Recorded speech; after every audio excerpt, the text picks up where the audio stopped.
40대 미혼인 A씨는 8개월째 친구 B씨의 아기를 돌보고 있습니다. A씨에 따르면 친구 B씨는 사실혼 관계의 동거남 사이에서 아이를 가졌지만 동거남은 B씨가 임신 중일 때 외국으로 떠나버렸다고. 그러면 혼자서 아기를 기르게 된 상황인 거네요? 네, 설상가상으로 출산 후에 수술을 받게 됐어요, B씨가. 그래서 A씨에게 딱 한 달만 아이를 봐달라면서 반년된 아기를 맡긴 거예요. 이게 친구가 수술을 받는다면 봐줄 수야 있긴 하지만 그러면 이렇게 연락이 안 됐다는 건 아이 엄마가 좀 잘못됐습니까? 그렇지는 않습니다. 그렇지는 않았고요. 아이 엄마는 A씨에게 아이를 맡겨놓고 약속한 기간이 지나도 아이를 데려가지 않았다는 게 바로 문제였습니다. 지방에서 장사를 하게 됐다면서 아이를 더 돌봐달라고 부탁을 하면서 이게 차일피일 길어지게 된 거죠. 그러면 장사가 좀 자리를 잡으면 아이를 다시 데려갈 수 있는 그런 생각이 있었대요? 그렇게 생각을 할 수도 있었을 텐데 그렇지가 않았어요, 이 사람이.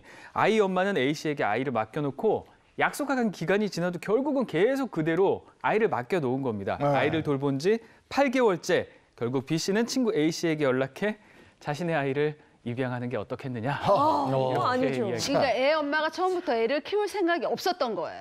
그러니까 그냥 맡겨두고 나 몰라 한 거예요. 그렇죠. 그 지점을 바로 A씨도 지적을 했어요. 친구 B씨가 아이를 데려갈 생각이 전혀 없었던 것처럼 보인다면서 자기도 아이를 입양할 계획이 전혀 없는데 B씨가 계속해서 자신에게 아이를 데려가지 않을 경우에 어떻게 해야 하느냐. 엄마가 오히려 그렇게 답답한 심정을 토로했다고 하니까 이 사람도 얼마나 답답했어요. 그렇죠.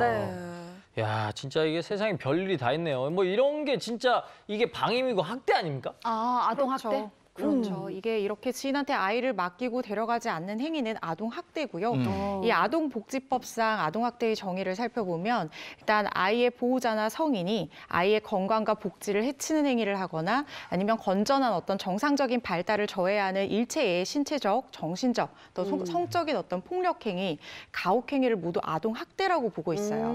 이렇게 아이를 유기하거나 방치해서 방임하는 행위들도 모두 아동학대에 포함이 됩니다.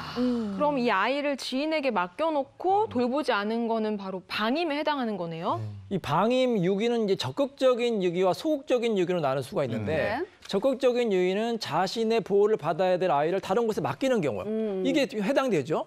그리고 소극적으로는 뭐냐면 이 아이에게 어떤 의식주를 하지 않는 거예요. 먹을 거를 주지 않는다든지 아니면 치료를 거부한다든지 회피하다든지 이 사건은 다 포함이 되거든요. 친구 집에 맡겼죠. 맡긴 아이를 전혀 보살피지 않았기 때문에 방임에 해당할 수가 있습니다. 명백한 방임인데 그럼 이럴 경우에 어떤 처벌을 받게 됩니까? 아동복지법 위반으로 5년 이하의 징역이나 5천만 원 이하의 벌금에 처해질 수 있어요. 네. 근데 B씨가 친구에게 아이를 어떻게 보면 맡긴 거잖아요. 이거는 뭐 가정 위탁 뭐 이런 거 있지 않아요? 뭐 그렇게 변명을 할 수 있겠지만 법이 그렇게 녹록하지가 않아요. 이 가정 위탁 같은 경우에도 이 아동의 복지를 중요시하기 때문에 반드시 법적인 절차를 따라야 되고요. 이렇게 임의적으로 위탁한 거는 합법적인 가정 위탁으로 볼 수가 없습니다.